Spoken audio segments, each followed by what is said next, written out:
The Space Shuttle Challenger's 5 astronauts are sleeping now after a virtually flawless launch and first day. This is the 7th shuttle mission, and with no hitches, it might have been considered routine.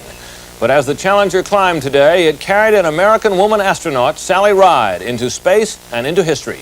Lynn Scher has the story.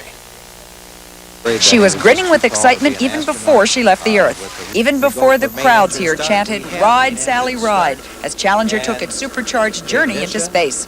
And liftoff of STS-7 and America's first woman astronaut. And the shuttle has cleared the tower. It was a perfect launch into the history books, as Challenger once again charged into the sky and gently rolled over, carrying not only Sally Ride, but 4 other male astronauts towards orbit. The trip to space was so exhilarating, Dr. Ride offered this comparison in her first words from Challenger. Never been to Disneyland? Affirmative. That was definitely an e-ticket.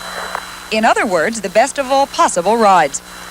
Over at the VIP site, her family dealt with the sort of attention Dr. Ride had left behind. And after watching her daughter light off atop 2 rockets, Joyce Ride had this word of advice for would-be space travelers. Think about your mother.